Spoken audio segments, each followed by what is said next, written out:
Falcon 9 is in startup.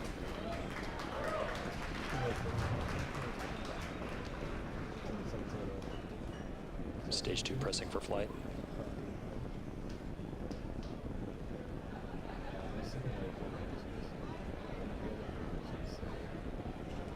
Go for launch.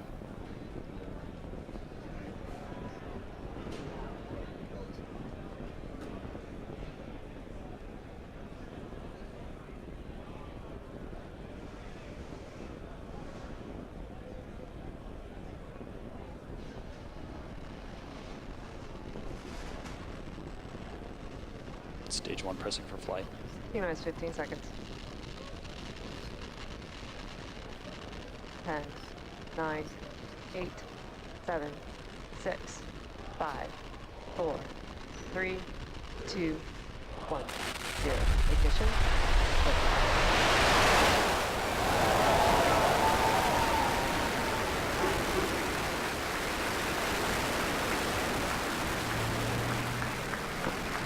Vehicle is pitching downrange.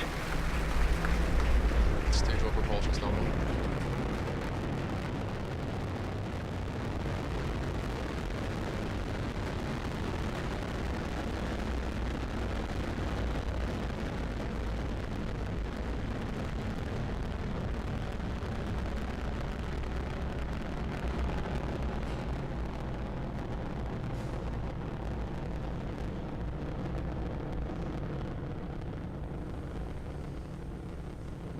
Telemetry nominal. So at T plus 47 seconds into flight, everything is looking nominal.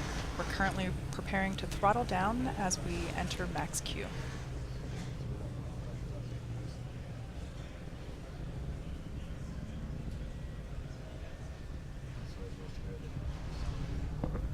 Vehicle supersonic.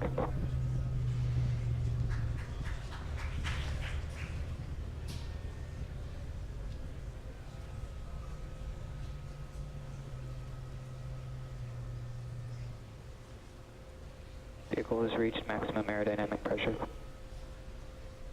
So there you just heard we passed through max Q. We'll now throttle back up.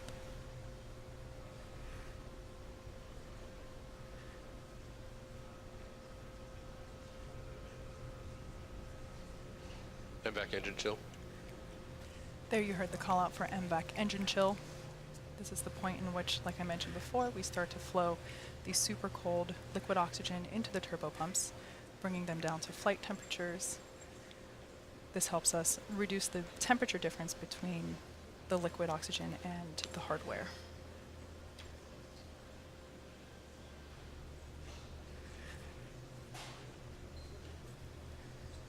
Everything looking good with stage 1 trajectory.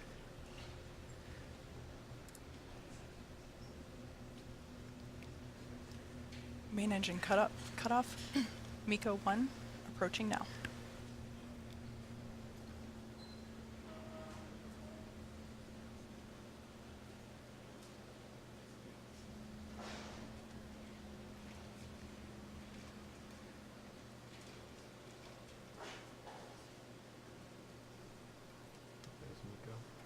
MECO.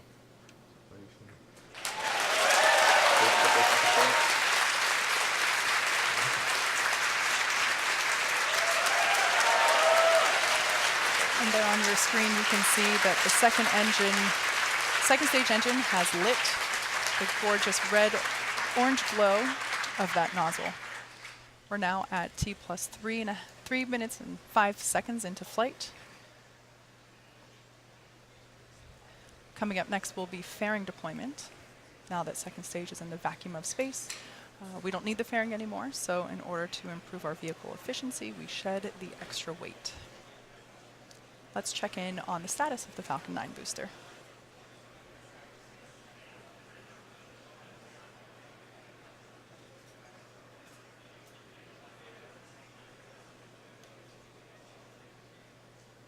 Bearing separation confirmed. And there you can see on your screen deployment of fairing.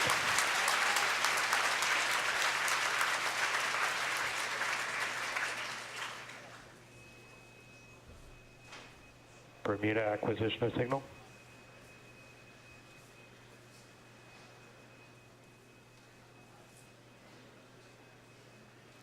While Stage 2 is doing its job, Stage 1 will be coming back home to Earth, and it will also execute 2 burns, the first of which is the entry burn. First stage is traveling at roughly 2,300 meters per second, and this 3-engine burn helps to slow the stage down. The second of the Stage 1 burns is called the landing burn.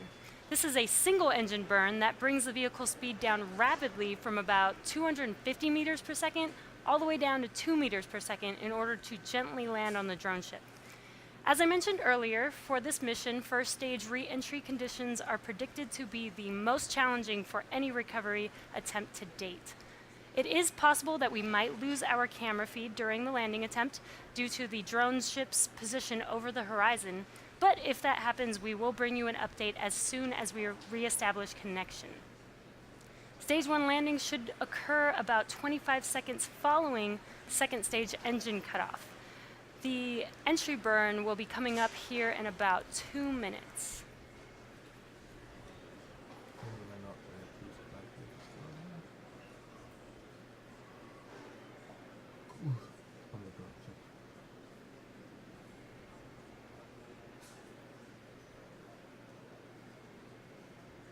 It is T plus 5 minutes and 27 seconds, and we're just under a minute until the entry burn begins. Stage 2 on nominal trajectory.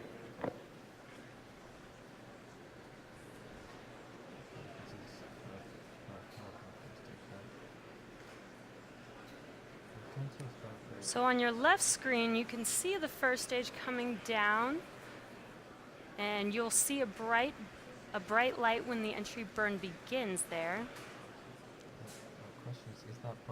We're just about 25 seconds away from entry burn. And you can also see on your right screen the second stage.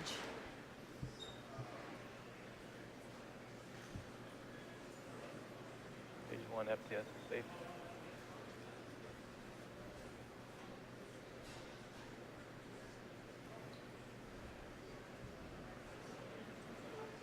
Stage 1 entry startup. And their entry burn has begun. This should last about 18 seconds.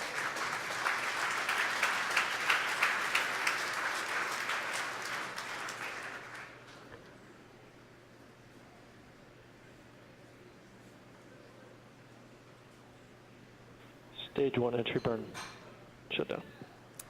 And entry burn is complete for first stage.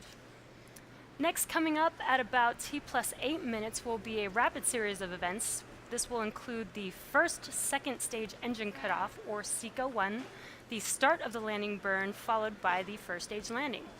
SECO-1 and the landing burn will occur within 4 seconds of each other, followed by the stage 1 landing shortly after that. And we are at T plus 7 minutes and 22 seconds, so we're just under a minute to SECO-1.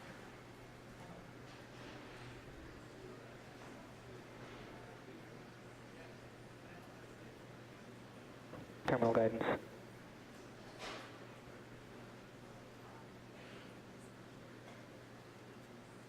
Stage 1 entry transonic.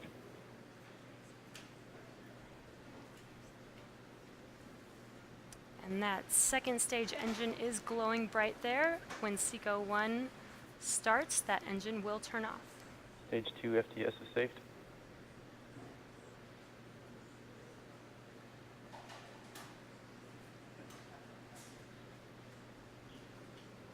Stage 1 landing startup.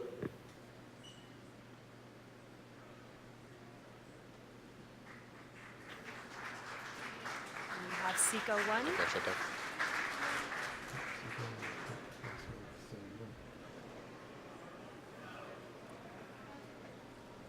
Stage 1 landing with deploy. It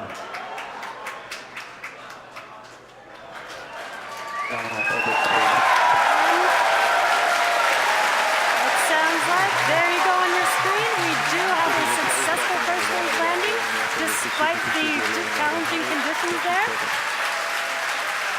And we also got confirmation of stage 2 in good orbit. Now we are about to enter the coast phase, so we are going to take a quick break, but we will be leaving you with an animation that shows you where we are in the coast.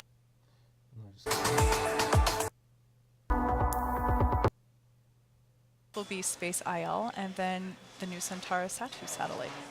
As we mentioned earlier, another payload will be riding along on today's mission, an experimental small satellite for the U.S. Air Force Research Lab, but we won't be able to catch footage of that particular deployment this evening. We'll see a second engine start at T back plus ignition. 27 minutes, and it'll be burning over Gabon for, oh, it's burning right now, there we go, lit. So you can see that gorgeous glow. It's burning over Gabon now for about a minute, and then we'll have second engine cutoff around T plus 28 minutes, 7 seconds.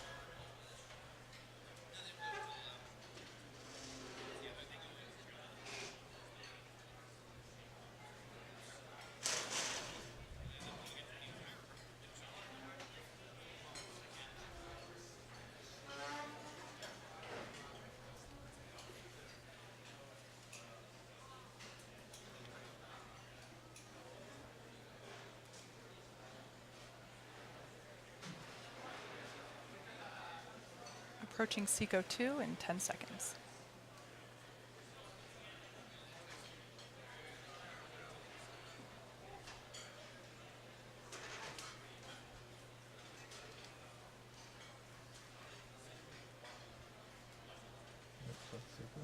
Evac shutdown. And confirmation of MVAC shutdown there as that red glow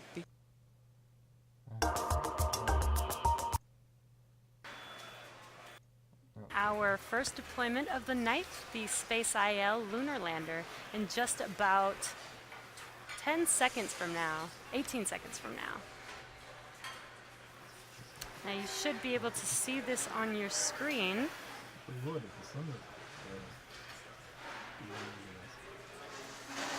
SpaceIL spacecraft separation confirmed.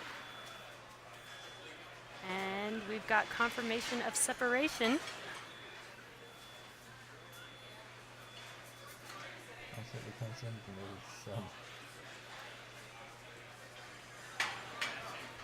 And you can kind of see that there on your screen.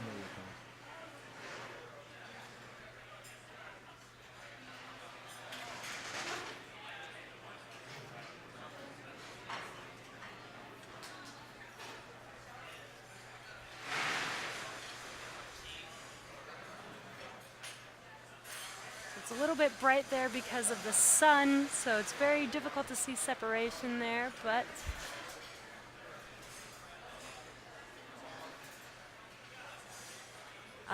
we've had a successful deployment of the SpaceIL lunar lander, a first non-governmental lander to make its way to the moon. Here's a little more insight on its journey.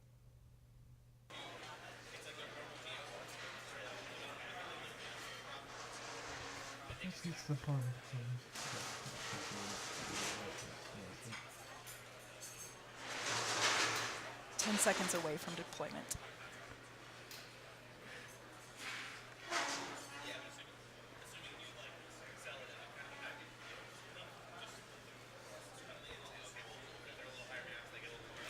And there you can see on your screen visual confirmation of deployment for the Nusantara satellite.